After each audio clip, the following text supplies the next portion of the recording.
ഇതിനു മുമ്പ് ചെയ്തിട്ടുള്ള ക്യാരക്ടേഴ്സ് എന്ന് പറയുന്നത് നെഗറ്റീവ് വില്ലത്തി, ഭയങ്കര വില്ലത്തി ക്യാരക്ടേഴ്സ് ഒക്കെ ആയിരുന്നു. അപ്പം രേണുകയിലെ ടീച്ചറമ്മയിലെ രേണുക എന്ന് പറയുന്നത് കുറച്ച് നല്ല ഹ്യൂമറസ് അല്ലേ, കുറേ നല്ല മൊമെന്റ്സ് ഒക്കെ ഉണ്ട്.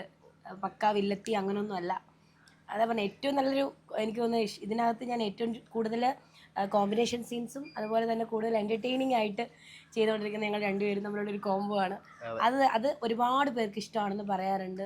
അതിൽ ഭയങ്കര സന്തോഷമുണ്ട്. എല്ലാവരും പറയും നിങ്ങൾ തമ്മിലുള്ള കോംബോ അടിപൊളിയാണ്, നല്ലൊരു രണ്ടുപേരും തമ്മിൽ കട്ടയ്ക്ക് നിൽക്കുന്നുണ്ട് എന്നൊക്കെ പറയാറുണ്ട്. അത് കേൾക്കുമ്പോൾ ഒരുപാട് സന്തോഷം. എന്നെ സംബന്ധിച്ച് ഞാൻ ഈ പറഞ്ഞതുപോലെ ഞാൻ ചെയ്യുന്നൊരു ക്യാരക്ടറിൻ്റെ ഒരു പല ഷെയ്ഡുകളുള്ളതുകൊണ്ട് തന്നെ കുറച്ച് ഇച്ചിരി നെഗറ്റീവ് സാധനങ്ങളും പിന്നെ ഈ പറയുന്ന പോലെ ഒരു കോഴിത്തിറക്കി ഉള്ളത് കൊണ്ട് ആ അത് ഇച്ചിരി ഒന്നുമല്ല, കുറച്ച് കൂടുതലാണ്. അപ്പോൾ പുറത്തൊക്കെ നല്ല റെസ്പോൺസാണ്. എന്തായാലും അടിപൊളിയാണ്, അടിപൊളി ഫീഡ്ബാക്കാണ് നമുക്ക് കിട്ടുന്നത്. പക്ഷെ ഇപ്പം പ്രേക്ഷകർക്ക് അത്രയ്ക്ക് ഇഷ്ടമുള്ള മഹേഷാണെന്ന് തോന്നുന്നില്ല. ആദ്യമൊക്കെ എല്ലാവരും ഭയങ്കര ഫണ്ണായിട്ടാണ് മഹേഷിനെ കണ്ടുകൊണ്ടിരുന്നത്. പക്ഷെ ഇപ്പൊ എല്ലാരും പറയുന്നത് കൈ കിട്ടി 2 എണ്ണം കൊടുക്കണമെന്നാ. അമ്മയെ കൊണ്ടുവന്ന് പൂട്ടിയിടുന്നത് നല്ല കാര്യമാണോ?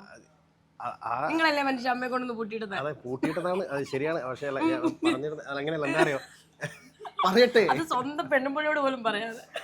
അല്ല, എന്താ സംഭവം അറിയാം. ഞാനിപ്പോ ഈ ഇതൊരു ഒരു ഒരു പ്രത്യേക ഒരു കഥാപാത്രം ആയതുകൊണ്ട് തന്നെ ആൾക്കാർ ആ ഭാഗത്ത് നിന്ന് അങ്ങനെയുള്ള റെസ്പോൺസ് കിട്ടുമ്പോൾ ഒരു അങ്ങനെ കാണുന്നു എന്ന് പറയുമ്പോൾ തന്നെ നമ്മളെ ക്യാരക്ടറാണല്ലോ സക്സസ് ആകുന്നത്. അപ്പൊ അതിനെ സംബന്ധിച്ച് ഭയങ്കര സന്തോഷമുള്ള കാര്യം. ഇപ്പം ഈവൻ നമ്മൾ അടുത്തറിയുന്ന ആൾക്കാർ പോലും നീ ഇങ്ങനെയുള്ള ഒരാളായിരുന്നോ, നീ ഇങ്ങനത്തെ ഒരുത്തനായിരുന്നോ, ഇങ്ങനെ നമ്മൾ അടുത്തറിയുന്ന ഇത്രയും കാലം നമ്മളെ നോർമലി നമ്മളെ മറ്റുള്ള സീരിയലുകളൊക്കെ കണ്ട് നമ്മൾ ചെയ്തു വരുന്ന കഥാപാത്രത്തെ മാറിയിട്ട് നീ ഇങ്ങനെയെല്ലാം ചെയ്യോ, ഇങ്ങനെയൊക്കെ ചെയ്യോ എന്ന് ചോദിക്കുന്ന രീതിയിൽ മഹേഷിന്റെ ഗ്രാഫ് അങ്ങനെയായിരുന്നല്ലോ തുടക്കം മുതൽ. അതെ, അപ്പൊ ആ തരത്തിലേക്ക് പോയി ഒരു ഇത്തിരി നെഗറ്റീവ് ഷെയ്ഡൊക്കെ വന്നു കഴിഞ്ഞപ്പോഴത്തേക്കും ആ തരത്തിലുള്ള ഫീഡ്ബാക്കുകൾ വരുമ്പോൾ ഭയങ്കര സന്തോഷമുണ്ട്. അത് ആൾക്കാർ ജനങ്ങൾ സ്വീകരിച്ചു എന്ന് പറയുമ്പോൾ ഞങ്ങൾക്ക് ഭയങ്കര സന്തോഷമാണ്.